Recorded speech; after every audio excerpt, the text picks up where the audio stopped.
think that's on my passport. Yeah. Yeah. Mystery But UFO? I That's a think something bad like thing to that. have Yeah. on your passport. You don't Yeah, want I them know. to Yeah. know. You want to stay incognito, dude. I know. I get stuck at all the time at different ports, and Yeah. Because yeah. when I travel doing UFO investigations, I go I wear a fake beard or mustache, and I come up with these different personalities, just because you have to do kind of a cloak and dagger thing to keep the mystery going. Well, I just kind of, I put on a Stanton Friedman mask. Good idea. Works. Yeah, that works. Hmm. Yeah. Yeah. So I have a great guest today. His name is Rob Mercer, and he works with Ohio MUFON. He has his own site called the Miami Valley UFO Society, and this isn't Miami in Florida. It's in Ohio. However, I'm kind of like curious. I found out about this guy. He's got these Blue Book files no one has ever seen before. Really cool stuff that he found, and we'll talk about what's in there and how he found them. But I hear that you interviewed him. How the heck did you find out about Rob before I did? Oh, Because even though I called I'm, you Mr. UFO as being nice, I'm Mr. UFO. I know. Well, actually, I'm not going to reveal my sources. No, I will You're say kidding. I was Ooh. I was contacted by someone in the Midwest that knew him. Uh-huh. That's also a researcher, and he said, "Hey, you should ask this guy in the show. He's a great guy. It'll be a great interview." And I don't want to spoil your interview, but he's going to tell you how he found them, which is amazing. And I think once you hear that, the listener out there may think, "Wow, that's a great idea," and more stuff may be found the same way he found it. Yeah, I know others who have found stuff over the years that is really cool, interesting information. So, yeah, it's a great story. We'll be talking about it soon. I found out about it from Shepard Johnson, who is a guy online. He's written for Open Minds occasionally, for the magazine and for the web. And he also is just online once in a while. He's part of the Roswell Slides research group that we talked about, of course, with the Oh yeah. Roswell Slides. And here it goes, Roswell Slides rearing its ugly head again. In fact, I have a bit of an update. Might as well talk about it for the audience. I haven't bothered to write about it because I'm so done with the slides. I think it's case closed with tons of nails on the coffin. And, of course, more nails are coming. But there is a gentleman who has found, and I could give more information than practically anybody out there. So there is another picture of this mummified body that has been found. It's a photo that was taken in the 50s by a guy named Frank Hadel. Of course, when it was posted online by an associate of Jaime's, Jaime immediately said that it was fake. He thought it was a painting or a Photoshop. And this is what frustrates me. I can understand someone calling something a fake or a hoax if they've investigated, but I'm really getting kind of at the end of the line here with Jaime. Immediately he calls things a hoax or a fake without doing any investigation or research. And what's frustrating about this is the Roswell Slides group, they are very careful researchers, and they verify and demonstrate everything they've discovered. So they did what Jaime should have done, and they did more research, and they discovered that, this slide comes from a photo that was posted in 2008 by this couple that's been posting a lot of their old photographs, including their wedding that happened way back in the 50s or something. A very attractive couple when they got married. But Frank Hadel was his name, and so one of the Roswell Research Group guys, Isaac Coy, we've talked about him many times before on this show, he actually got a hold of Frank Hadel, and Frank sent him a picture of the actual slide that came from. And so there's a little bit more about this. But this is another picture, and again, it says it's a mummified body and that it comes from S.L. Palmer, that it was retrieved at Montezuma's castle. Everything that the researchers have found thus far about the thing is just all being reinforced by all of this. But Yeah, more news there. I haven't written a story because it's just so done. But at this point, I kind of feel like a best case scenario, best case scenario. If there's anything anomalous about this body, it's that it might have, some anatomical or physiological abnormalities. Best case, most likely it isn't that abnormal, but it's got nothing to do with UFOs, Roswell, aliens, blah blah blah. Right. No, I'm right there with you. I saw the picture, and right away there's some distinguishing marks. But for him to say that, I believe he said it was a painted over photo. Yeah. And that's interesting. I don't know how you could paint over a photo so accurately as that. But yeah. But if you look online, you can see the document that Jaime made out and signed for a $10,000 reward for anyone that proves it's a mummy.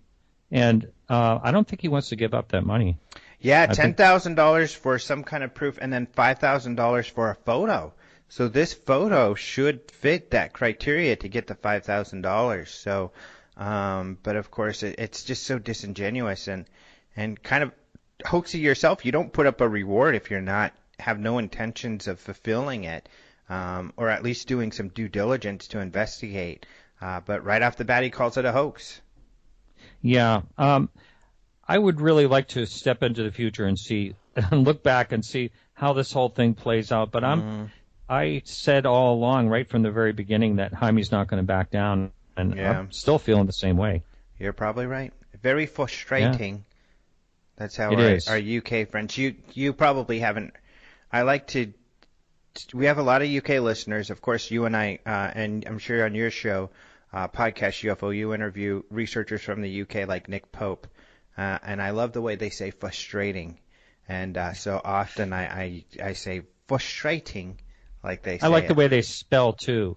An organization with an S instead of a Z. I love that. Yeah, they're weird, man.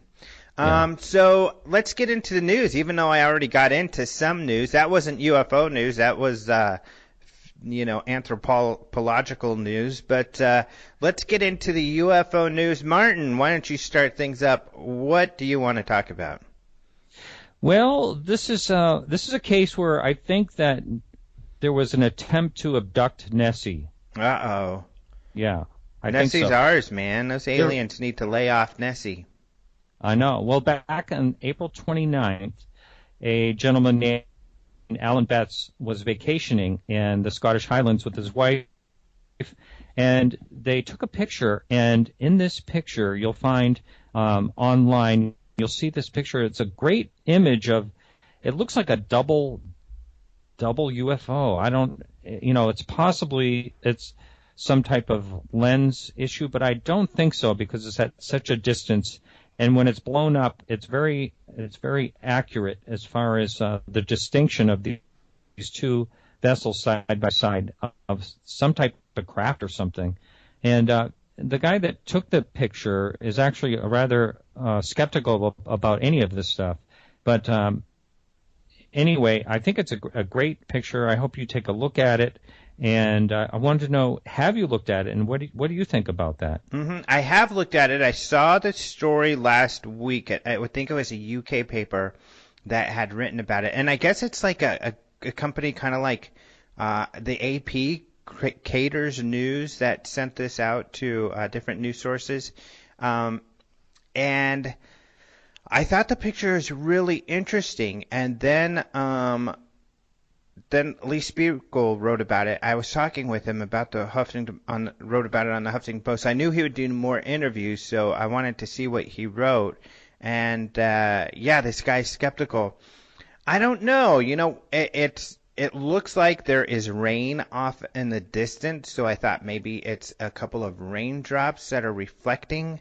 But what's strange about that is it's two objects or reflections, and they look exactly the same. So that would be weird if it was a raindrop. So, yeah, I'm really scratching my head. This is really hard to figure this one out. But, this isn't one that Open Minds has written about. Sorry. Well, you can see another thing on it. You can see like highlights and shadowing, and True. the thing about it is they're exact doubles. Like maybe it's a double mint alien twins or something. Remember the double mint twins? Oh yeah, that's right. Yeah, could be. But weird. But anyway, they have these little necks, like almost like Nessie necks sticking out of them. Yeah.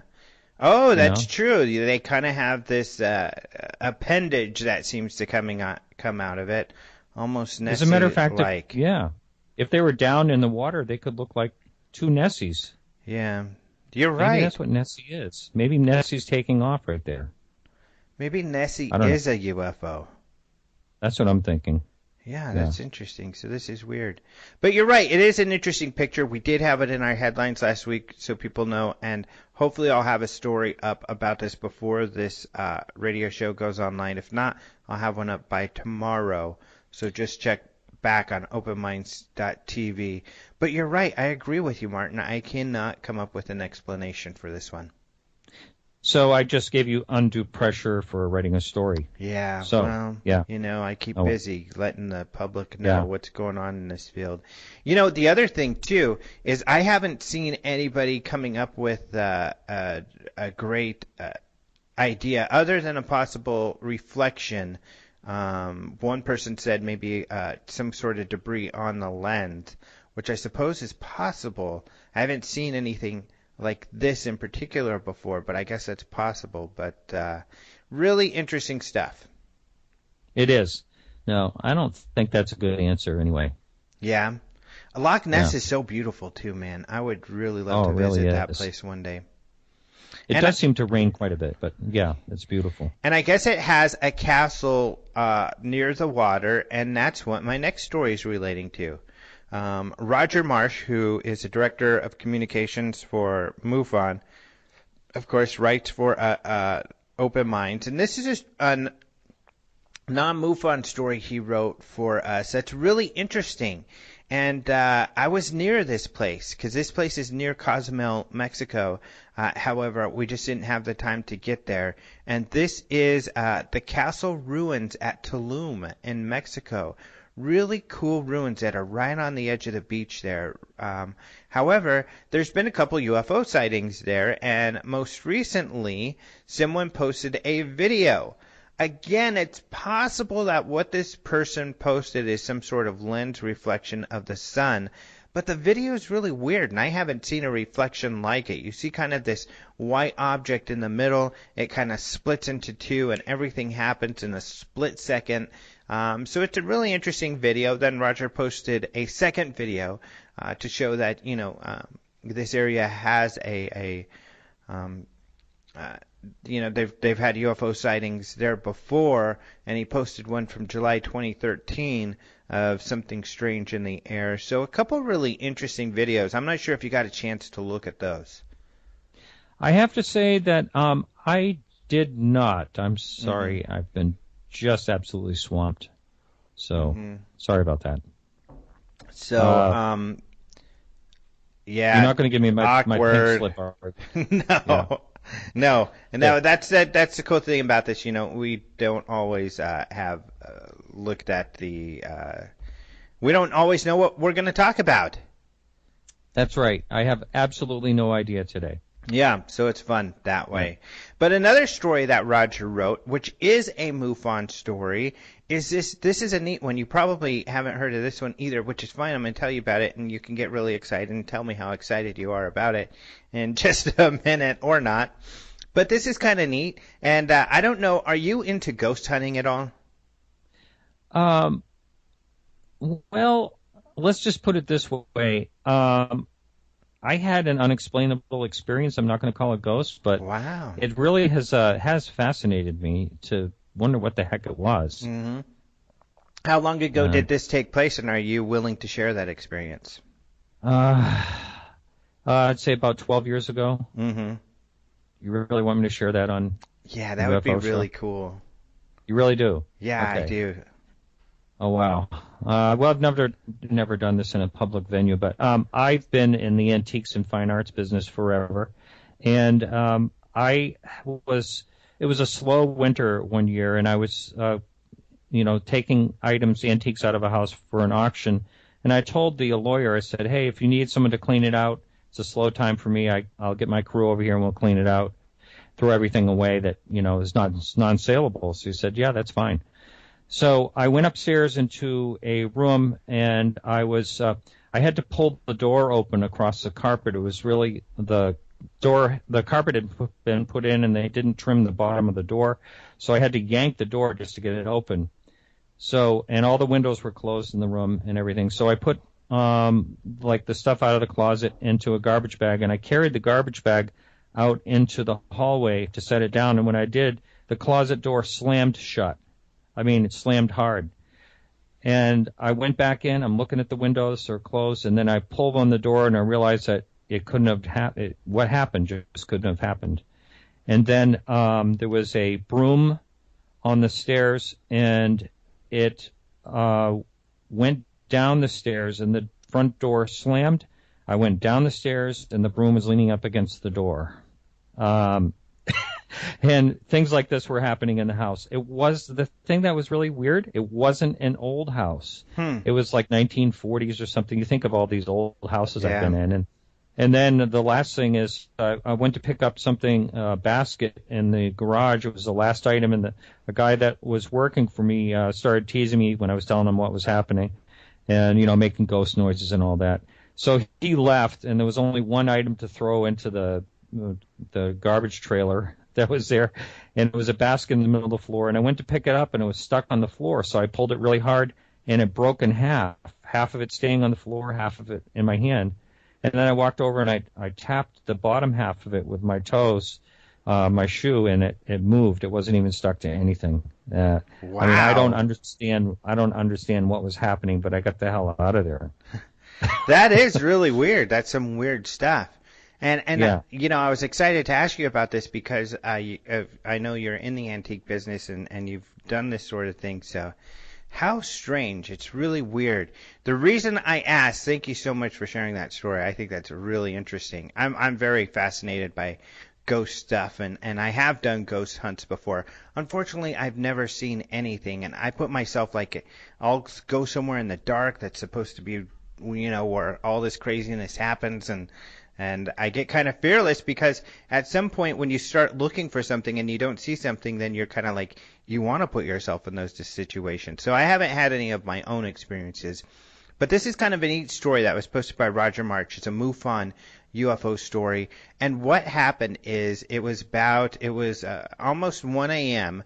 on May 25th when this man and his daughter felt that they were being watched. They felt something strange, so they started to look around, and so they went to this cemetery nearby because they thought, well, maybe there's a ghost out there. We'll go do some ghost hunting because it feels like a weird presence. When they're out there, they see a shooting star, then they see another one, and then they notice these bright lights, these two large bright lights that began moving closer and closer to them at a very slow pace. When it got close enough, they said it looked like a giant black square that was darked out in the sky with these lights on them. It made no sound whatsoever. It was, not too far over their heads, they felt, but it was difficult for them to tell. But yeah, this really weird craft that flew straight overhead, stayed for a minute, and then it just kind of it slowed down, and then it sped up, but not like other stories where they speed off at a great speed. It just sped up to at a slow pace, just kind of hovered away until they lost sight of it. Wow. Weird, so huh? This is a basic square. Now, I've heard of, actually, one of my friends that's actually on the Antiques Roadshow saw a UFO that had lights on it that was perfectly square, like a box. Really? Yep. You never really hear about that. So this is like the second or third time I've ever heard of anything like that. Yeah, a perfect square is really rare. Rectangles aren't as rare, but you're right. Square shape is just kind of odd. So that's interesting. And this guy's on the road show.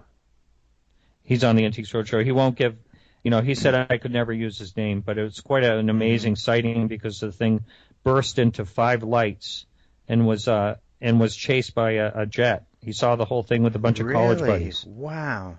What's his name? And so I asked him, I'm not going to tell you his name. He asked me, I asked him, I said, did that change your life? He said, I could care less. And I'm not making that up. Wow. You have to know the guy, you'd understand. But yeah, but it's strange. And, they can't be very aerodynamic, those square things. Yeah. Really weird. Yeah. I know, I watch Antiques Roadshow, so if you told me who it was, I'd probably know. But, yeah, that's so interesting. Thanks. And no, it's good. You shouldn't give away anonymous witnesses' information. It's a journalistic integrity thing, a researcher integrity thing. But you do, I know you're aware of this story. This is kind of neat because last week we talked about this cool interactive UFO map that this guy came up with, a data scientist, with where you could click on the map and it'll show you all these sightings, and how he was particularly interested in mass UFO sightings. Really cool map. Well, what's interesting is now there's another group of data specialists who came up with another UFO map. It's kind of like these data and survey companies love to use UFOs to kind of demonstrate what they do. Now, this map is not interactive, but it has some really interesting information. They show sightings per capita, so like where sightings are happening the most, and it demonstrates, just like our maps that we've made here at Open Minds and others, that the Southwest, has a lot of UFO sightings. Excuse me. But they also look at other things like the time of year that UFO sightings happen and the shapes, and they track shapes over a long period of time. So they show, and I thought this was kind of neat, that lights or fireballs or flashes, they kind of lumped into one group, has increased over the years. So have circular, at least lately, circular sightings. Triangle sightings have kind of been consistent. However, disc UFO sightings, what we typically think of as a UFO, has tapered off and has decreased quite a bit over the years, which is really interesting. And as far as when these things happen, they notice that around 9-10 p.m. is the time of day that most sightings happen, and July in the midsummer is the time of year that most UFO sightings happen. So really interesting data that's shared on this map. People ought to check these out because they're really cool looking too. It was a company called IDV Solutions that put up this story, and on their what's called a UX blog, where they kind of highlight their data savviness. So it's really cool. People should check this out. And Huffington Post. Love Lee Spiegel and my friends over at Huffington Post, but I gotta criticize when these news places, because I hate it when they don't do their due diligence around UFO stories, because they often feel they don't. Huffington Post UK posted these maps and totally got everything wrong. They didn't give credit to who created the maps. They said Newfork created the maps, the National UFO Reporting Center. But it was just that's the data they took. So that's unfortunate. But we've got all the links to the guys who should get the credit for these stories on our story. But yeah, here again they use National UFO Reporting Center data instead of MUFON info. And I asked the guy who made the map last week, even though I thought I knew why that was the case. And it's sort of a case of having too much technology kind of hurting you here, whereas, MUFON has this great database that houses all of the sightings, and you can do queries on this database, but it's limited because it is this big database with all of these sightings. Whereas Newfork is a one-man show, and Peter Davenport kind of posts what looks like a spreadsheet, kind of an Excel spreadsheet of all the sightings. So it's easy for a data person to go in, copy and paste Newfork's data, put it into an Excel, and then create all of these graphs and everything.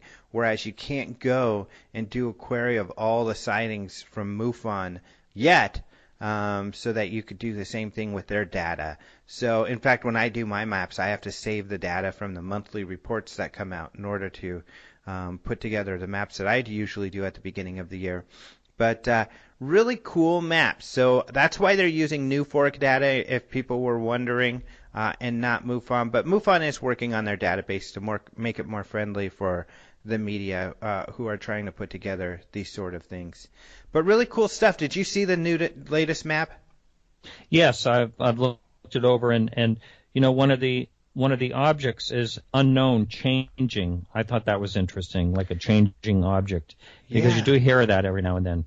True. How something changes.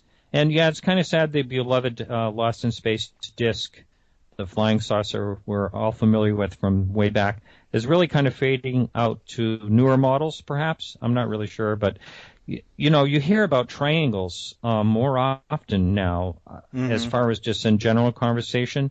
But the circle sphere made me wonder, how many people are confusing, say, the Chinese lanterns, that type of thing. But the spheres or the orbs or whatever you want to say are certainly on the rise, that's for sure.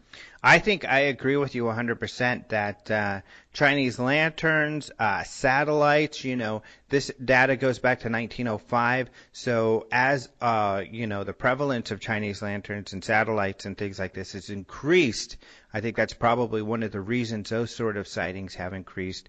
But, a testament probably to the anomalous nature of the triangular craft, they've remained pretty consistent over the years. Even though we hear more about them now, they've, as David Marler, who I think you've had on the show, your show as well, who wrote the book about UFO triangles, like he says, it's not a recent phenomenon. This is something that's been reported for many, many years. He says back even into the late 1800s. That's right. I have to say this. I don't really say this much, but David Marler was one of my favorite guests. He is just so well balanced, and I really like his approach to things. Yeah, that's funny you say that, because I'm a big David Marler fan too. I think his book is great. It's such a breath of fresh air because he was so careful.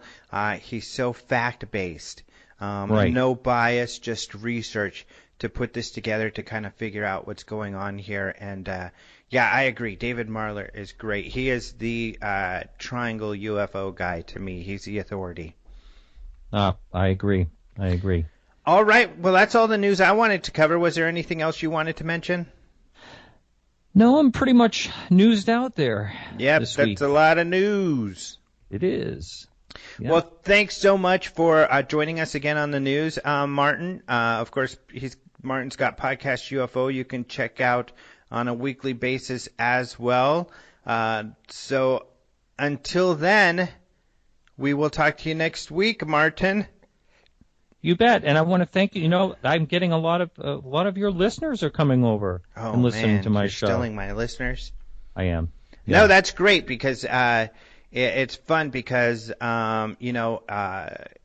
the more the merrier. That's what's cool about podcasters.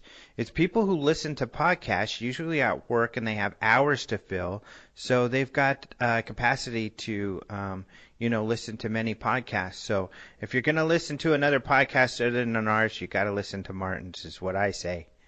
That's right, and we are safe for work. You're what? We're safe for work. For work. That's right. We don't get lewd or nasty at all. Not yet. We save that for off the air. That's right. So let's go off the air and talk some dirty talk.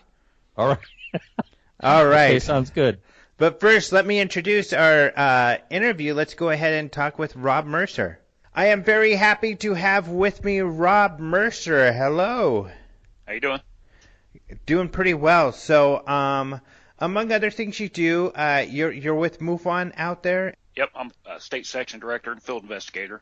Uh-huh. I'm located over close to Dayton in that area. Oh, okay.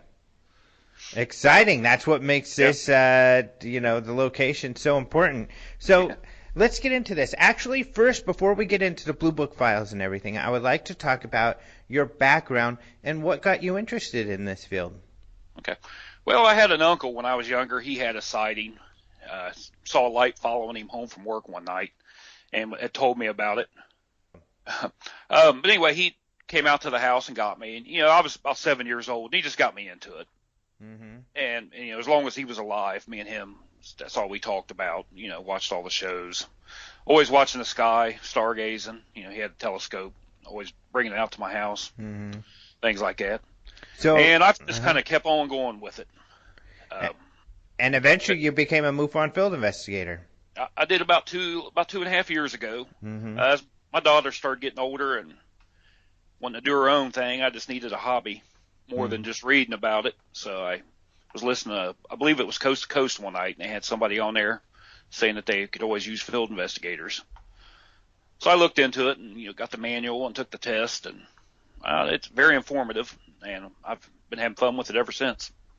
Now, have you had a sighting of your own? The only sighting I have ever had was July 5th of last year. I was sitting in my backyard here and seen a bright light coming from the southwest direction, which is opposite of where you usually see the planes coming in, headed for Wright-Patterson, or we've got an Air National Guard base here in Springfield. It was just like a bright headlight, just a single bright light. And me and my wife and daughter were out in the yard. We have a drive-in screen. We sit out there and watch. So I was watching it as it entered my airspace over my yard. The light just shut off completely. Mm-hmm. And when it did, there was no other lights on. I was able to focus on it, and it was a triangle shape. I could only see the front end of it. It was very big, and it was silent and about 150 feet in the air, just floating over my house. Mm-hmm. Now, I was a good distance from the back door. I've got one of those laser pointers used for stargazing, pointing out stars. And normally it's in my pocket when I'm outside, but this particular night it wasn't. And I wanted it. I ran in the house to get it, just to shine on the bottom. And by the time I got out, I could not. My eyes would not focus enough to find it again. Yeah. But that's, as far as sightings, that's the only one I've had myself. That's pretty cool. That's pretty interesting. That craft, I mean, what is your sense of what that was? Of course, when it comes to these triangular craft, there's a lot of debate, and some people think they're ours, some sort of secret black project. Some think they're otherworldly. What is your sense? If I had to guess, they're probably ours. Mm-hmm. I mean, it just, there's so many. There's just so many of them out there, and I've had guys and cases here in Ohio where people have seen them in the daylight and gotten good descriptions, the back ends of them and everything. And when they draw them for me, they sure look like stuff you've seen in our military, just, a little different, but the same formula. Mm-hmm. And what about the cases you've investigated? Have you had some pretty interesting ones? I've had a few. They, a lot of them are just, lights in the sky, but I'd say probably a third of them are the triangles. Really? A lot of them? Yep.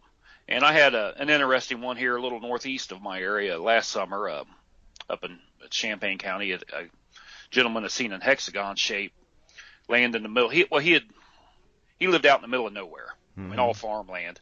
He was letting his dog out and seen what looked like searchlights in the distance, aimed upward, two of them, aimed in different directions. And knowing where he lives and knowing what's in that direction, he couldn't possibly fathom what it would have been.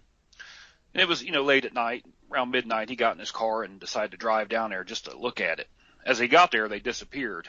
But then he had seen red and white lights flashing on the road up in front of him. Mainly white, a little bit of a red to it. And he assumed he was coming up on an accident. So he, rolled his window down and slowed down. There was nowhere to turn around on this country road. And as he came up on it, it lifted up off the ground. It was just an intense light. I mean, there was a shape to it, but it was so intense he couldn't make out the shape perfectly. It was roughly 30 feet wide, he said. It lifted straight up. It was in an area surrounded by power lines and trees. It lifted straight up and went over some trees, and the road kind of took a dog leg, and he followed it to go down and turn around, and next thing you know, he was under the craft again, just the way the road was had wind around. And he still couldn't get a good look at it because of the lights, but he went under it for a couple minutes, and it turned to the left and shot out over a cornfield. It was about 10 days before he discovered MUFON, so it was late for me to get to the scene. But when we did get there, the grass in the area was pushed down a little bit. We had a lot of rain, though, so you couldn't say for sure. But he was a very credible guy, very convinced of what he saw. Older gentleman, had no reason to make anything like that up. He was told he called Wright-Patterson himself, and they told him he probably seen a remote control. And he He's had a garage full of remote control airplanes and helicopters. He knew that's not what it was. Mm-hmm. They told him it might have been a medical flight, which those things don't land in trees, and they're out in the middle of a field, if anything. Mm-hmm. But what intrigued me about it was he said if he had to give it a shape, it looked like a hexagon shape. In the MUFON's database, that's not even really a choice when you're looking for the shape of an object. And then, we always go to the National UFO Reporting Center and see if they had any correlating cases. And that particular day, about 20 miles away, they did have somebody see a hexagon-shaped craft. Really? The lights were different. I mean, different color. They were more of a blue light. It was early in the morning, probably about 15 hours before.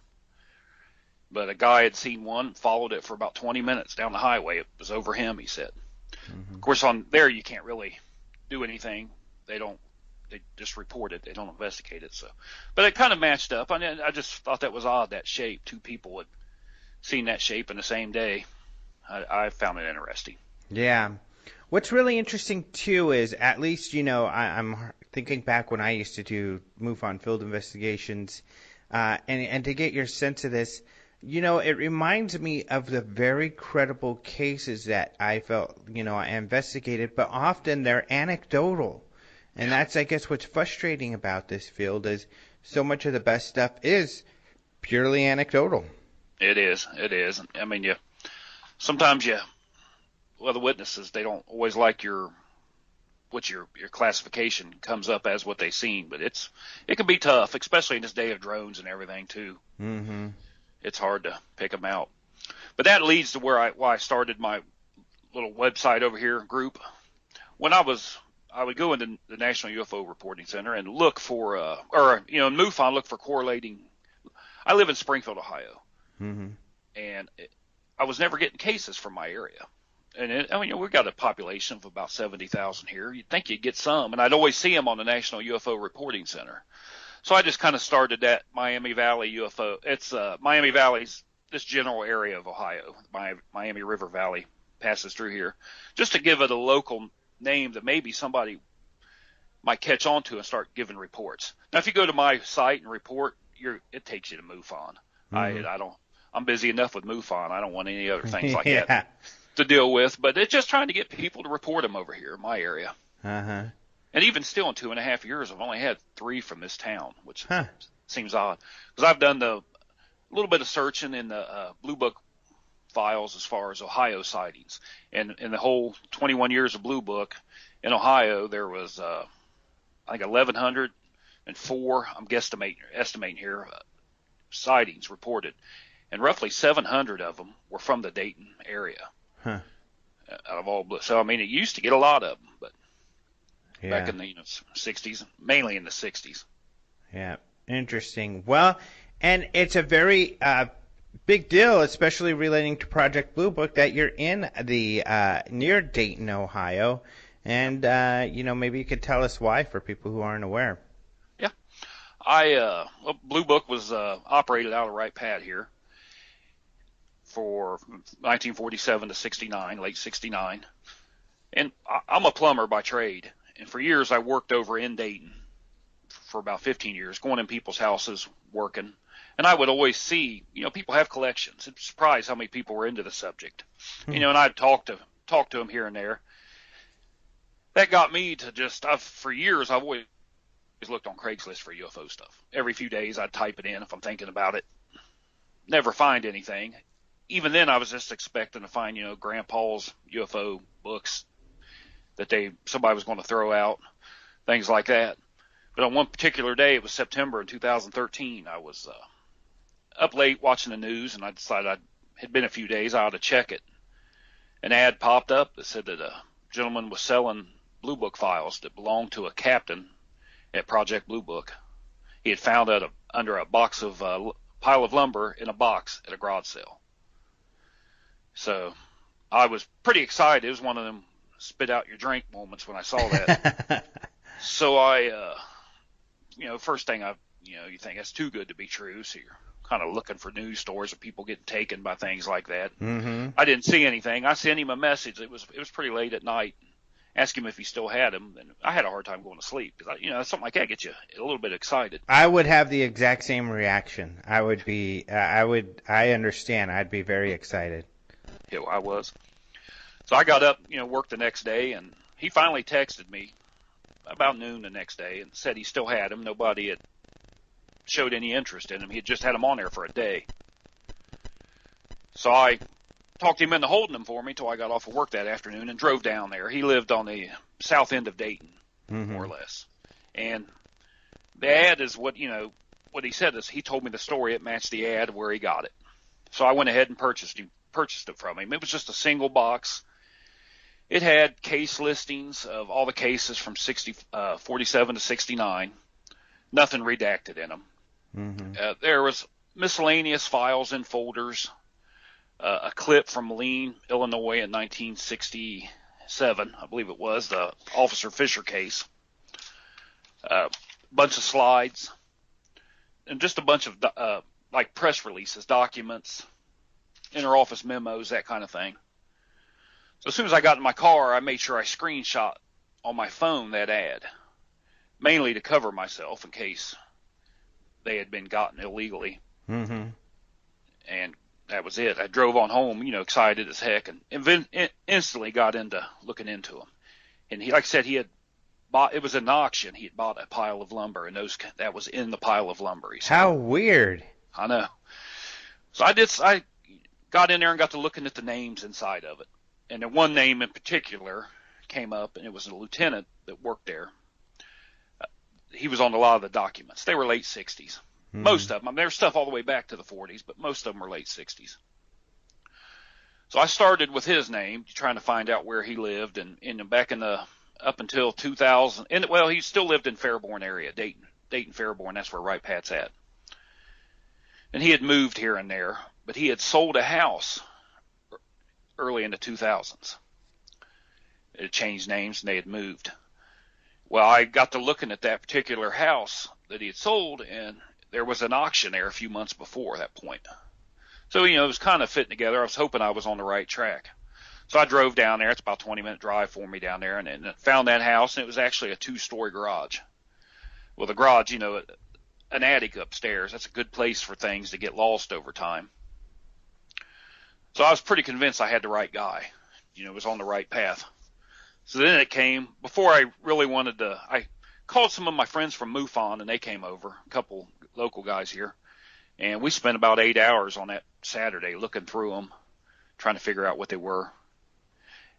We could tell that the lieutenant, he was a lieutenant with the Air Force, he gave briefings on the subject for the Air Force. There were slides in there, things he'd pass out for people to look at. Interesting. Statistics on the slides. There's a cartoon collection from from the whole program. I mean, there were some all the way back into the early 50s. Wow. Cartoons, comics where they just collect them. They doodle on some of them. But we didn't find much. There was nothing in there that wasn't unclassified. And we just come to the conclusion, well, he must have worked for him and just gave briefings. That was his job. Right. So I sat on him for about 6 months, trying to get up the nerve to approach him to ask him about him. I didn't want to get him in trouble for sharing them, but I also didn't want him to take them from me. Yeah. So another buddy of mine here in MUFON, his name's Pete Harninger. He was a former Air National Guard. We got to talking, and he said, I got a military background. Maybe I could call him and break the ice. So he went ahead and placed a call to him. We found his, where he had currently moved. I actually did a drive-by on it a few times, hoping I'd catch him out mowing grass or something to figure out a way to approach him. I didn't want to scare him off. Well, like I said, he called his house, and his wife said they had divorced a few years before. That's why they'd moved and split up and everything. But she felt free to give us his phone number. He lived out of state. Pete went ahead and gave him a call, and then called me a few minutes later and said that the lieutenant wants you to give him a call, talk to you about that stuff. Of course, I was a bit afraid to call him. I didn't know what was going to happen as far as losing it. Yeah. So I called and explained to him, where I got him, and he was surprised that he'd left them behind when he moved out. He didn't have a problem with me having them. Good. He just said, I moved out. Basically, when the program shut down, he was, I'll go ahead and say his name because he said he didn't care if I say his name. It's Lieutenant Carmen Morano. Mm-hmm. He was there from 67 to 69. He was the officer there with Quintanilla. When they was cleaning out, when Blue Book shut down, they classified all the cases, sent them to, or unclassified them all, sent them down to Maxwell Air Force Base. And a lot of this stuff that I have was a lot of the case files were what the press came in and seen. They had books set up for them to look at cases. They'd all the time wanting to look at check out cases. Mm-hmm. There was also all their textbooks and all their tools for investigating cases. They had books, papers, correspondences from sign companies, blimp companies, textbooks, lots of different books about UFOs. They even had novels. Novel from Frank Strange's was in there actually. UFO magazines. Basically, it was things that were in the desk that were for the trash. And he took them home. He thought, I'll just take those home and keep them. They might be worth something someday. Well, after talking to me for a couple hours, we talked several hours at night on the phone about UFOs. He said, you sound pretty interested in that. He said, I've got 3 or 4 more boxes up where I stay in the summer. If you want them, I can send them to you. Wow. I was like, are you serious? He's like, yeah. I said, well, I'll pay you for them. He said, no. He said, they're just going to get thrown out one of these days. So he gave me his phone number up there and told me to call him in a month. So I gave him 2 months. I didn't want to pester him too much. Mm-hmm. And called him, and he said, well, let me go through them and get the trash out, and I'll send them to you. I said, well, leave the trash in there. That's the good stuff. Yeah. I'll even take a pencil. I don't care, anything like that. So he went ahead and boxed it up. It came in 3 huge boxes. He spent probably $60 sending them to me, $60 or $70. And they were just full of loose file papers. Mm-hmm. The whole Socorro case was in there. There were some cases that were actually organized in folders, but there were a lot of loose documents. Basically, like if you were cleaning out your desk, or desks, when something shut down, just throwing it in the box to make its way to the dumpster. And that's kind of how it was. It looked like the deck had been cut several times. It took me a good 6 months just sorting through it to get it some sort of organization. Mm-hmm. But as I got it, it was good. There was the Socorro file itself was 200 pages long. Wow. There were, 12 pictures from the scene. I'm pretty sure they were taken Saturday, the day after the crash. I've had another guy tell me he thinks it was Sunday, but they're very clear first generation pictures. You can see the burnt bushes. You can see a lot of them on the National Archives website, but there's a lot of neat things in them. There were more films in there. A copy of the Tremonton, Utah film from '52 was in there. More slides. There were some sound tapes from different cases over the years and different radio programs with with Tacker on there and Kehoe. There was an interview from 1968 with the Morgantown, West Virginia Police Department about a sighting, which the lieutenant told me it was actually his favorite sighting when he was there. Really? It was a Zond 4 satellite entering the atmosphere. So, and then there was, a lot of little things like that in there I can give you a little more detail on. Pretty amazing. What's great about this and why it's so exciting for me especially is I've spent a lot of time going through the Blue Book files, writing stories on them, and what's always frustrating and difficult, and not just difficult for me but also for all media, is the images are typically photocopies of pictures, and they're terrible. The quality is awful. And so there's all this supplementary material referenced but not included in those files. And that's what's exciting, because on your website, Miami Valley UFO Society.com, you've got a lot of pictures here of, some of the stuff in there, and you've got the actual pictures where you can make out these things, see what they look like. Just some really fascinating things. One of the incredible things that really blows me away that you have, looks like 2 of, and I would just love to see one of these, is this famous Introductory to Space Physics manual from the Air Force. Maybe you can kind of explain that. Yeah, I've got 2 of those, volume 1 and 2. I asked the lieutenant, because he was a physicist. Mm-hmm. I asked him, I said, were these involved with the UFO program, or would these have been something from your training before that? And he said that he couldn't remember. His subject, he couldn't remember. There is in these books, there is a chapter about UFOs in one of these. I'm thumbing through it right now. I can't remember exactly which one. But yeah, those are nice textbooks, though. Mm-hmm. And I'm also a NASA. I collect NASA items too. I have my whole life, mm-hmm. and I mean they're just when you see them, they're pretty interesting. But there is volume 1 and volume 2. There are those. And what it says about. Go ahead. I was going to say, and what that book says about UFOs is pretty weird, right? Yeah, oh yeah. What's it say? Boy, I don't have the page saved here. Just give me. There's a chapter in the back, though, that does give it a mention. Now, I had a friend of mine was asking about the same book, and there's another volume that gives a little bit more of a mention than what this one does. Mm-hmm. I'm trying to remember which one of these that is. In going through this stuff for the last year, between that and I haven't had a lot of time to actually enjoy reading everything. I've kind of organizing and scanning. It's taken up a lot of my time. Mm-hmm. Let me locate that page here, though. Now, could I tell you a little bit about the lieutenant while we're sitting here? Oh, definitely, for sure. That'd be great. Give me a minute to find the page. He was when he went into the Air Force and was assigned to Project Blue Book. He went in a fan of science fiction. He grew up his whole life a fan of science fiction. And he told me that he was going to prove they were real when he was there. But when he had left after 2 years, he was basically, he tells me anyway, he was convinced that they don't waste their time coming here. He knows they're out there. I mean, and for that reason, and if you look at a lot of the Blue Book photos, I mean, there is a lot of hoaxes people sent him.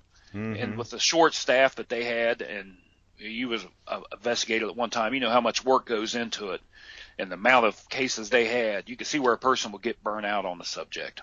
Yeah. Well, go ahead. I've talked to Bob Friend, who was in charge of Blue Book for a period of time. Really nice, older gentleman. And, he wanted to express, the big thing he wanted to express is that we genuinely looked into the cases, and we did it better than he says he thinks anybody is doing it these days, or they took them all very seriously, they were very careful, but still, he's adamant that they never found any that they found to be, that mysterious. He feels they were able to explain away pretty much all of the cases. So, and he seems like a very honest, genuine person. And I've heard the same sentiments from many of these Blue Book guys. Well, that's the same thing I'm getting from Morano. Mm-hmm. He and I have no reason to not believe him. I mean, he sounds genuine. I've even asked him, I've always heard that all the good cases in Blue, you guys were kind of a front, and the good cases went over you to another organization. And he said when he was there, he never thought that. But mm-hmm. He also said, knowing what he knows about the government now, anything's possible. Yeah. But the same line, though. And you can see, I mean, I have to stick up for him just by looking at the paperwork I have. They did put, at least the workers, put a lot of effort into it, mm-hmm. trying to solve what they were. Yeah. And we do have at least one memo out there. I think it's called the Bollinger Memo that does say that there were cases the cases that were more significant to national security were not included in Blue Book. So who knows? There could be, of course, a lot of people are certain, but it's certainly possible the best cases went somewhere else. Yeah, and that's, like I said, he never seen any that he gave me some insights on a few cases that he could remember. But when he left there in '69, he never even thought about UFOs after that. Mm-hmm.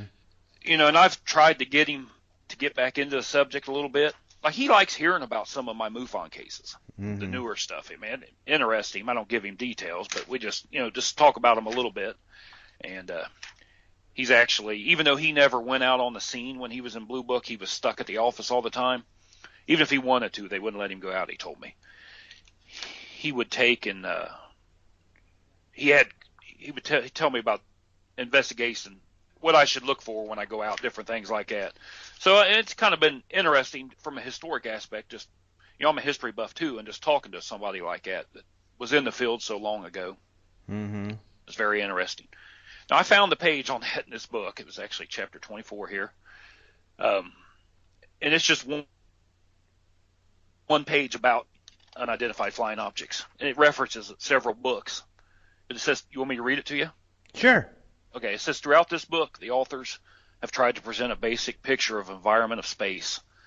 In doing so, they present data and elementary physics behind some important phenomena. However, since theories which describe most space phenomena are open to rapid change, the authors have avoided emphasizing a particular model unless this model has substantial experimental data supporting it. For this reason, the chapter will not attempt to explain unidentified flying objects. Then it just goes on to tell about the stir that was caused after World War II. But it takes the time to mention it. But I've had somebody tell me that there's another volume out there that's similar that has it in it. Yeah, there is a volume that is out there. I haven't seen an actual copy of it, but that supposedly I've got the text, and you can find the text online, where it goes into more speculation about what they might be and everything. Yeah, somebody's seen that on my site and got a hold of me as soon as they seen that, and told me to find that page and look at it. Yeah, exciting. Well, one of the other things that you see on here that's really interesting is the Socorro stuff. I really love, and it seems like you love it too because you have it up in your header there, this photo you got of like a mock-up. Yeah, there was 9 of those in there, and 2 negatives for it. They were just paper clipped together. And the back of only one of them, the back said mock-up of Socorro. I asked the lieutenant, of course, it was before his time when Socorro was there. But when he got there, he put all the files together. He organized them. They were a mess for the press when they came in. Actually, I guess he told me a lot of them were a mess, and it was part of his job to organize them. So I thought, well, maybe he'll have a little insight to what that picture is, who made it. Was it Air Force made? Was it somebody, down in Socorro, somebody making their backyard up here? He had no idea. He said that David Moody put that file together for the press and everything in it. So he could not give me any input to that one. So that's why I like to put it out there just for people. Maybe somebody will say, my grandma made that, or I showed it to Ray Stanford. He was adamant, that he didn't care for it too much because it was really wasn't accurate as far as Lonnie running, where he was running, the terrain, the color of everything. But it's just a mock-up. Accept it like that. It's still interesting though. I just wish I knew who made it. I love it. I can see, knowing the case, what Stanford is talking about, how the details aren't necessarily correct, but it's a representation, and it's so well done and so fun. And so for listeners, you could see this at Miami Valley UFO Society. I'll probably maybe put it on the scroll on Blog Talk, but it's like a model car and a little kind of like army man representing Lonnie Zamora, the police officer. And I guess maybe you can explain kind of the Socorro case for those who aren't familiar. Yeah. And in 1964, late April 1964, in Socorro, New Mexico, which is a little bit south of Albuquerque. I've been out there myself. I think it's about a half hour south of Albuquerque. Lonnie was on patrol and gave chase to a couple, what he thought teenagers in a car, speeding, and he went after them. And in the distance, he saw a bright light that looked like an explosion. So he pulled away from his chase and went up to investigate, and came up on the scene, and he saw a craft sitting on the, from what I understand, a relatively flat area. But he saw a craft sitting in the distance, and he saw 2 beams around it. And he had was working his way to it when it taken off, and he kind of dove out of the way when he heard the explosion. Didn't run like that. the craft lifted off, took off to I believe it was the west, and disappeared. And right afterwards, police officers on the scene. One guy was taking pictures, which nobody has ever been able to find. One of the police officers. And that's kind of what that case is right there. Mm-hmm. And so you have pictures like this mock-up, which, like you said, this is like a hilly terrain, whereas the case really took place on flat terrain. But it's still a really fun mock-up. And then you do have some images of the ground, because Lonnie Zamora had said there were marks from where the craft had landed and some burnt ground and bushes around.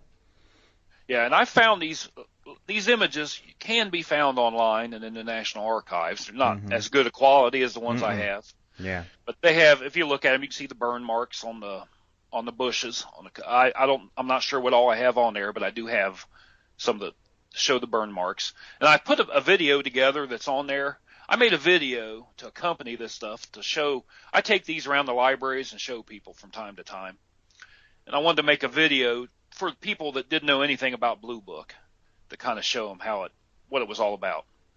And if you go to I'm still, let me rephrase that. I'm editing that one.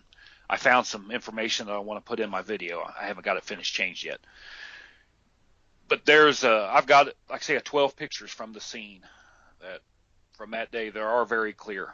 And I actually showed them to James Fox last weekend. He was at a symposium we had here in Ohio. And he was very interested in them for his 701 movie. Mm-hmm. Because I would imagine they're clearer than what he's seen, what he has. I know he's got a segment on that case in the movie, I would say. It's one of the big ones. And he was real interested in that Socorro. Mm-hmm. Well, yeah, great case. I know J. Allen Hynek, who was the astronomer, who was a consultant to the Air Force, said that was one of the cases that convinced him that there's something to this phenomena. He loved it. And there's rumor out there that Quintanilla also liked it. However, you have a video you posted where he talks about the case. And he kind of... Oh, now the lieutenant told me, he's like, I've got a video I'm going to stick in here too, that it was in a desk drawer when he was cleaning it out. And nobody had ever watched it. He said it was of Quintanilla. He had no idea what was on it. And that's it that you're talking about in the bottom corner there. It's about 50 seconds long. The quality, I didn't want to send it away to be transferred, so I had to kind of have it done locally here by a guy that probably could have been better quality, and I could still have that done at some point, but I wanted to keep my eye on it. So that's the quality's not the greatest, but it's nothing you've not heard Quintanilla say about the case, but I believe that video is unseen. Mm-hmm. It's a great video. I think the quality's fine for the period of time. I bought a projector to project it on my wall myself to try to transfer it here, and that projector really got a hold of it. Yeah, it was kind of scared me a little bit. So you got a few jumps around there. That's why I eventually had to give in and take it somewhere. Yeah. But everywhere I took it, wanted to mail it to Chicago and here and there. I just was afraid to let it get away. Yeah. But there was more in that case as far as I took that case. I've tried to take all these cases, but it'll take me 20 years to do that. It's because there's so much information out there. But I'm going on fold 3 and comparing what I have with what's in there to see if there's anything different in files. Nothing in any paperwork I have is redacted at all, by the way. So, I mean, you can see people's names and addresses in most cases. But for instance, the Socorro case, going page for page on fold 3, I would find pages that I had that they didn't have, and vice versa. I'd find pages that sketches here and there, and pages that they had that I didn't have. No rhyme or reason to why. But I'd reached out to Ben Moss from MUFON, Virginia, because he was doing a story about Socorro, looking for some things, and I wanted to tell him, about what I had here. I'd read in the MUFON Journal, and he put me in touch with Ray Stanford, which I knew of Ray. I didn't know much about him, though. So I, was on this internet checking him out, and I'd see his drawing interpretation of the insignia that Lonnie's seen on the side of that craft. Over the years, there's been debate that he used a decoy insignia so as to stop people from saying they seen it that didn't see it. And Ray, as looking at his book, he had an inverted V with 3 lines through it that he said was always the original symbol. Well, if you look in Blue Book's files, you can't find it. Yeah. Socorro, it's not in there. Well, I'm looking at that symbol, and I'm thinking, well, I have seen that symbol somewhere before. So I'm going back through my file, and sure enough, I've got like 12 pages of notes that we've determined had to have been taken from Wright-Patterson, maybe over the phone, talking to somebody down there. And, you know, we've not been able to determine whose handwriting it is, even though I kind of think it's Quintella's, but I can't say for certain yet, because the only handwriting of his that you can really find is his signature, and that's not enough to go on. But I have about 12 pages of notes, and the insignia that Ray talked about all these years is in there twice. They've drawn it and wrote about it a little bit, basically saying what Ray says, but it is in there. So he was real excited to hear about that. Cool. He's even, I think, he put out a little newsletter showing people. So, I've seen that, where he talked about how they had decided to put out not the correct one for that reason. Yeah, I read his thing he put out on that. He's caught a lot of grief over the years about it. That's, it started. Well, people like to argue every point. Oh yeah, but that's only thing I can say is they talk about it in these files. So they've drawn it. The Air Force drew it. They mention it. So interesting. Doesn't say it was it, but it's in there. One thing to note about these pictures, which is the other reason Dayton, Ohio was where Blue Book was, is the pictures are titled Foreign Technology Division, Air Force SC, which is, I'm not sure what command, maybe Services Command probably, or something. Yep. And they had changed their name over the years. It used to be Air Material Command. Then they went to that Foreign Technology Division. But I've got documents from both eras, but mostly from the late, obviously, when the lieutenant was there. But there's a lot of, in these, like Quintanilla had to do basically, I call it an essay about UFOs. Another lieutenant that followed David Moody before Marano, his name's David Marley. He also did an essay. It's like there's a lot of paperwork like that in here. But, then they've got there was a file titled for University of Colorado. I believe it's everything they sent out there for the Condon report. Just history of UFOs. They have, and a lot of things on that video I've made have come from those pages I've read out of there. That's where I got my script for it. So it's kind of geared towards people that don't know anything about Blue Book, but there is a lot of things in there like that. A lot of photos, a lot of good color photos from different cases over the years. Another good one, which I just been sharing with Shepard Johnson, who you talked to about me. Oh, yeah, I should note that Shepard was the one, who told me about this stuff, and so, fascinating. Me and him's been trading a little bit of stuff back and forth, and I sent him one. It's the Homer, New York case of April 11th, 1964, where a physical therapist and his family were eating up and saw an object come down, break into different pieces, hover around. And the gentleman's wife, they didn't have a camera, but she has sketched. Heineck was real interested in the case. She sketched drawings of it. And you could find those out there in, black and white on the internet, but there were 7 color glass slides in this mix from that. So that's also another one of the Project Blue Book unknowns. It also has here for a 5-year period, I guess 63 to 68, what they paid Heineck. Yeah, there's a few of his contracts in there. I've got some more that I've not even had a chance to scan in yet, but his bills for making phone calls, for going different places, visiting different people. Yeah, he would send them in like that. There was a copy of one of his exams from University of Northwestern that he gave out for astronomy. Just different, lots of correspondences between him and other people that I haven't been able to figure out what case they go to yet. So I've just kind of got them put together in a binder. I've taken all these files, probably 90% of them, and put them in binders with, acid-free sleeves. So when I take them places, people can put their hands on them and look at them look through them. I feel like people of Ohio, I owe them a chance to see it all before I do anything with it. Give them a chance to see the history from around here. Yeah, there were other books in this collection though that I couldn't touch on the video, but like I've got a Xerox copy of the incident at Exeter, and on top of it says Hynek's written on there in ink, and then somebody in red ink has wrote page numbers down, and if you open it up, there's tons of things highlighted. Not sure of the significance of it. Not nowhere near had time to read it, but I'd really like to see what all the noting needs for. This is really cool. I was hesitant to ask you, but you have it here on your photo of the Craigslist thing, that he was asking $100 or best offer. Yep. That's a pretty good deal. Yep, and I gave him what he was asking. Just figured. Yeah, it's worth it. Yeah, I didn't try to lowball him. Yeah. And he took it. Now he wouldn't. The box it came in, it was some kind of basket.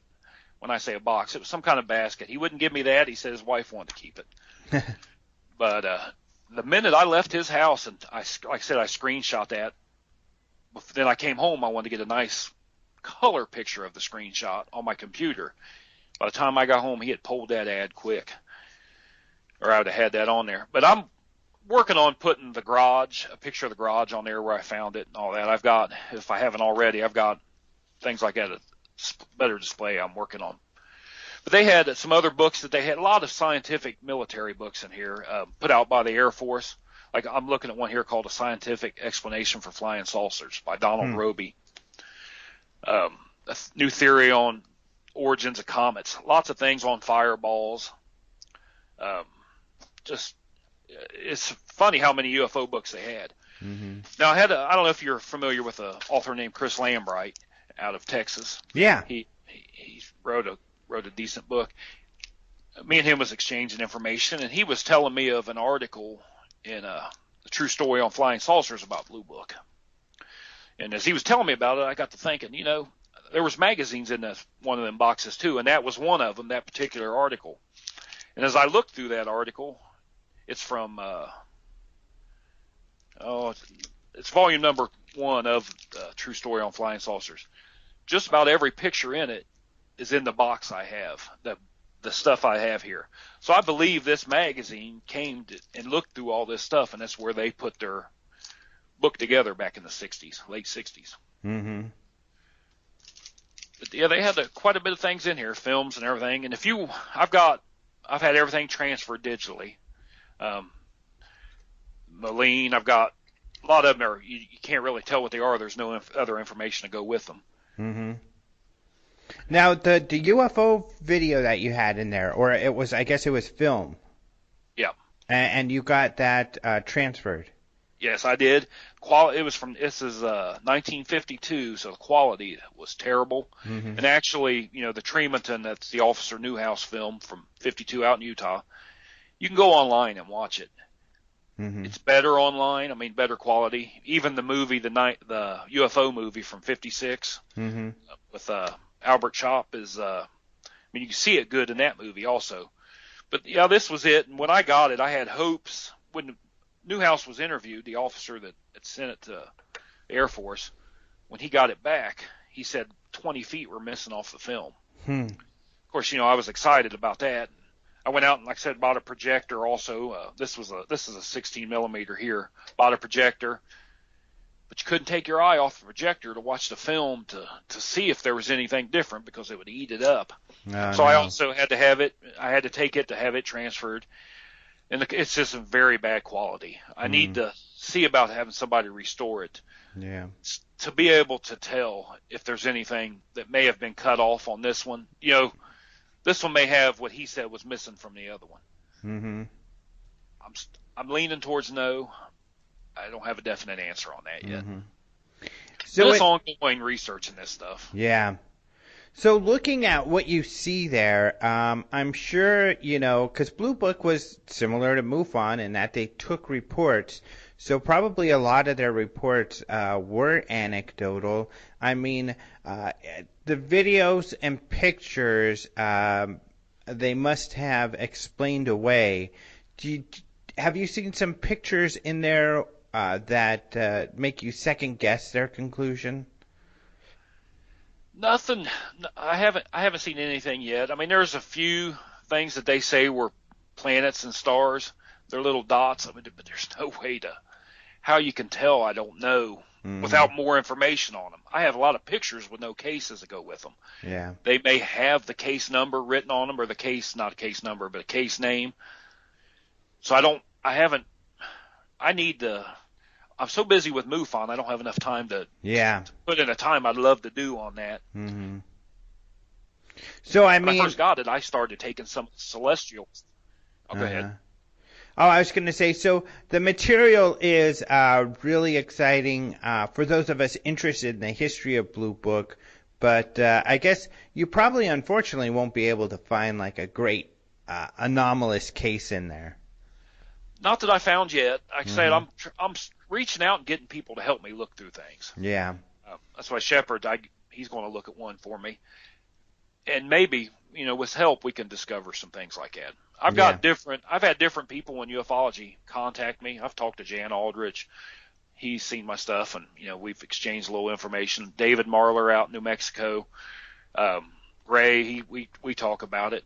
But a lot of people are kind of burnt out on Blue Book. But, I mean, from a historic aspect, I like it. I like looking at it. Me too. There was 3 books in that very first box I got. Like I say, they show every case from 47 on. They'll show the observer, location, date, and evaluation. I was telling the lieutenant about it, and he told me, he's like, I probably shouldn't say this, but he said there may be cases in there that they didn't send on the Maxwell. Well, that, I tried. The only thing you can really do is, it's not as easy as it sounds just to cross-reference on the internet. I mean, there's so much information out there. I've tried counting these cases to see if I come up with the 12,618. Years don't match what different books with statistics have in them. Sometimes they have more, sometimes they have less. I'd literally have to hire me a crew to evaluate all that. But I've been looking through them, trying to figure out if there's anything in there, and that's ongoing. Yeah, check back with me on that. Yeah, no problem. It is hard because even this idea of the 701, which is made in a statement about 701 unsolved cases, that number is in dispute because that number varies, as does the overall number of cases. In so many different places, there's so many different numbers that are thrown out, so it's hard to know. Yeah, so I've just tried to focus on Ohio as far as the statistics go like that.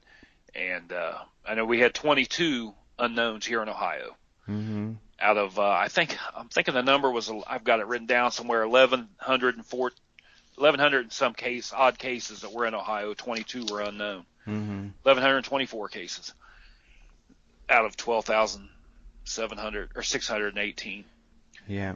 They, just a second here, I'm looking at a paper. But those are so fun. I mean, looking at the Blue Book unknown cases, a lot of them are terribly interesting. And although they are anecdotal, they're great because some of them involve scientists or police officers or other respected people in the community seeing some strange stuff. Oh, yeah, and it's amazing how many were military. I've got some complete case files from White Sands back in the 50s. Wow. That are military. I mean, it's got notes from psychiatrists talking about the soldiers. Nothing, like I say, nothing's redacted on anything. So you get a good chance of seeing all that. And I know that's what I try to do with these. If I see that somebody's into a particular case, I'll reach out to them and share it with them, and go from there to try to help me solve them a little bit. Yeah. It'd be nice, just some of the celestial sightings with today's technology as far as Stellarium and websites like that, just looking at the stars where they were located back then, just to see, that's something you can do fairly quick. But a lot of times you have these case summaries, and you're dealing with military time, and they don't have exact location. It's hard to. I thought I'd just whip out a bunch of those and double check celestial sightings. It's a lot tougher than it sounds. Yeah. You need to. It takes a lot of time. Mm-hmm. But now the lieutenants told me when they was declassifying everything and throwing them out, all Navy sightings they had to throw out because you couldn't give up locations. Wow, interesting. Of those sightings, so they just went to the trash, shredded up and went out. Now a lot of these, and I've wondered in these books, there's a lot of military sightings that are just coordinates, out on the water. So I don't know. I've started a big map on my wall with push pins, slowly trying to get all those in just to look for patterns, dates. It's something time to get done, but I'm trying to do my own little rudimentary investigations like that. Yeah. But I work full time and then some. I have a family, so you gotta do what you can do. Yeah, exactly. But yeah, I'm gonna keep changing things around on there, putting different things on there so people can see them. And I look forward to hopefully James can use some of it in his movie, at least some of the Socorro items. Yeah. I'm sure he can. I mean, you have some really cool stuff and original stuff there from Socorro, and I'm not surprised he's got it in there because it's an important case. And that's an example of, an important anomalous case that you can, add to. But I'm sure you're going to run across a lot of really great cases. And if you do, let me know if you have some stuff you think might make a good story, because I'd love to post, it's so fun to share these incredible unknown Blue Book cases out there. All right. Well, same with you. If you think of any Blue Book cases that interest you, okay. doesn't mean I have something on it. Obviously, I don't have everything. They're hit and miss. Sometimes it's just a case summary, which is just the basic information on a card. Yeah. Sometimes it's the whole book. That's I've got some that are 50-page cases. You just don't know. But yeah, reach out to me, and that's basically. I have no plans to sell them or do anything like that. I'm just kind of hanging on to them and sharing them with people. Great. Yeah, I have some of my favorite cases, so I'm going to go look that up, and I will. But thank you so much for coming on the show and sharing all of this with us. People can all see a lot of what you're talking about at your website and these YouTube videos that you're putting together. So it's really exciting stuff. Good job on keeping an eye out and obtaining this stuff. And, what's wonderful, what you're doing is, providing this information and helping to get through it and sharing it. I mean, that's really cool stuff. All right. You're welcome. Thank you so much to Rob Mercer for being on the show. Really interesting stuff. Hopefully we'll be able to bring you some more of his information and his files in other ways. So keep up with us at openminds.tv. We hope to help him share his information and this Blue Book stuff. And you know what? I really appreciate Rob. He's a true researcher. He's done a great job. And he's so selfless. He's not charging anybody for this information. He's just putting it out there, and, like it happens so much in this field, you have to spend your own money. It's often thankless, but he's got, no qualms about going out there and doing what it takes at his own expense to share this information with the public. So thank you so much to Rob for his great work and for sharing all of this information with us. If you want to see more, and you should go look at more, he's got some interesting stuff here, go to the Miami Valley UFO Society. You can Google that, or it's just Miami Valley UFO Society.com. So thanks again so much to Rob. And thank you to Shepard Johnson for letting us know about Rob. As you said, Shepard, it is really fascinating stuff. So great stuff. Thank you so much. Also, thank you to Martin Willis of Podcast UFO for joining us for the news at the beginning of the show. Also, thank you to Caleb Hanks, who does the music for the beginning and the end of the show. You could go see his information at clerkchronicles.com, or you can actually go to the radio page for openminds.tv, and you'll be able to see a link. He posts all of his music for free. It's awesome stuff. So there's a number of people to thank. Thank Dark Matter Radio. They're the people who are going to have Art Bell He's going to be coming back on the air doing a daily podcast in just like a week or so. So this is super exciting. But they've also been replaying our show. PSN Network replays our show, some others. So thank you very much. Dark Matter Radio, by the way, is the network that Martin is on. So it's great to be partners with them. And it's so exciting that Art Bell's going to be returning to the radio. So go look at Dark Matter Radio for that. You can also see we wrote a story about it if you want more information at openminds.tv. Also, we already have started asking people to come speak at the conference. So if you have some suggestions, email those to us. However, we've got this amazing long list of really cool people, and I'm so excited because we're going to be bringing you people that I'm sure you have not seen before. In fact, I've already got, 4 PhDs that have agreed to come speak at the conference. In fact, 2 of those are professors. Maybe 3 of them were professors. So we're going to have a bunch of people you probably haven't heard before that haven't spoken at the Congress before, at least in the last 5 or 6 years since we've been running it. And they are incredible stuff that we've got at the conference. So you can get the early bird special right now if you go online and register. So you want to register as early as you can so you can get the cheapest price, the best price. But we'll be posting some of those speakers in the next couple of weeks. So really exciting stuff. I'm so excited. This year's going to be awesome. A lot of people say, well, how can you top Bob Lazar? Well, Bob Lazar was great, but he's not always everybody's cup of tea. But I think we're going to be able to share some more information about Bob Lazar nobody's ever heard before at this conference, some new research, believe it or not, as well as just some really cool speakers. So this is going to be a great year. To me, just as exciting as last year. So I'm so excited about that, as you can tell.